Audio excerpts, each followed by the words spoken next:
Okay, so I'm Macy Campbell, and I'm a student. I've just finished doing my A-levels, and I'm about to start university.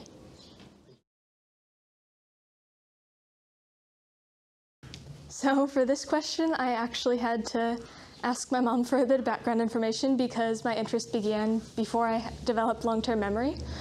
So I've really always been interested in paleontology. I was one of those kids who watched pretty much every dinosaur documentary. I really especially loved BBC's Walking with Dinosaurs. I'm sure a lot of you can relate to that. I also really liked dinosaur books, so like Dinotopia being one. And then when I was a little bit older, I really enjoyed Bob Bacher's book Raptor Red. And also I got into fossil hunting fairly early. I've been doing that for a lot of my life. But what really made it extra special was when my parents started taking me on trips, sometimes to other countries, and I would do fossil hunting there. So what that's really done is make fieldwork seem like a really important part of university. Well, what I really loved was going to Peace River in Florida. I would do that as part of field trips with the Tampa Bay Fossil Club. And a lot of what you would find there, like you would be sieving in the river, and there would be a lot of things like mammal remains, little fish vertebrae, shark teeth.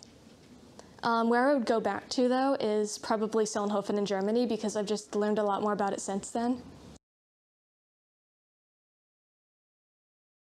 Yeah, so it was really when I started recently doing volunteer experience, and I really got to see what the different jobs in paleontology looked like that I realized that's what I wanted to do. One thing that, as I mentioned, I've done is I've spent a lot of my life fossil collecting. I've also joined SWGA, South Wales Geological Association, and so what that's done is it's enabled me to talk one-on-one with career specialists. And then I've done quite a bit of volunteering experience, and that also leads to adjacent opportunities sometimes. So like at National Museum Cardiff, during lockdown, they put up an advertisement for volunteers to make videos about items from the collections and put those on their website. And so I made one about Welsh trilobites. One thing I've done is, actually this was just last year, and it was kind of something that happened as a result of volunteering. I got to act as a research assistant for a master's student on the Isle of Skye. So that was really informative in terms of showing me how fieldwork works. And then also there's this platform that I use called Coursera that offers free courses in paleontology. The first one I started doing when I was 11, actually, and it's called Dino 101. And the others that I've done so far have had to do with theropod biology, marine reptile evolution, and Arctic climates.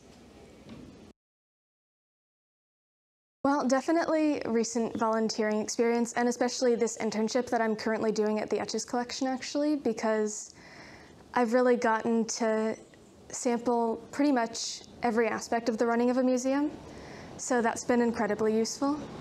And also, as I mentioned, SWGA, talking one-on-one with career specialists, but also getting a bit of presentation experience through their holiday geology program, which is basically where like a lot of the members will give brief presentations informally on the geology or paleontology of holidays or vacations they went on. Yeah, I'm just really hoping to get a well-rounded knowledge of like what's been going on in paleontology up to this point.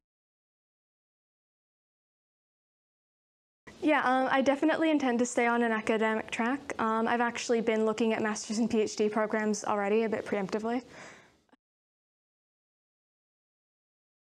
Right now, I'm thinking along the lines of curatorial roles, but I still have a lot to learn. I have still my bachelor's, my master's, and my PhD. So I could really definitely see that changing and me going into research. I mean, you just never know. What I had done prior to making the application was I mean, I created a CV so that I could really filter out what to put on the personal statement. And I did that with kind of both paleontology and geography in mind, actually, because I applied to 2 different degrees. So yeah, I kind of had to juggle paleontology and geography, so I looked at that through like a paleogeography lens. I actually didn't know what my first choice would be at the time of applying, so once I decided to do paleontology instead of geography, Birmingham did become my first choice. But yeah, initially I was a bit more unsure. Well, one thing that I've observed about the university system in the US and the UK is in the US you actually can't get an undergraduate degree purely in paleontology. What you would do is you would major in biology or geology and minor in the other one. So, and there are 4, I believe it's 4 universities in the UK that offer undergraduate degrees in paleontology. So that just seemed like a more straightforward way into the subject. Well, one thing I would say is definitely go to a lot of museums, like compare them with each other, see what you think some of them are doing well and some of them aren't. I would also say to join a local geological society and also a local fossil hunting group. So if you live in the UK Amateur Fossil Hunters is a really great group.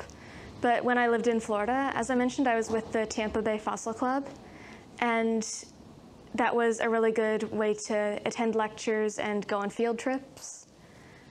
I would also say that you really should look at volunteering and internship opportunities, and even if a museum doesn't have an official program in place, don't be afraid to send an email anyway. That's actually how I got the internship here.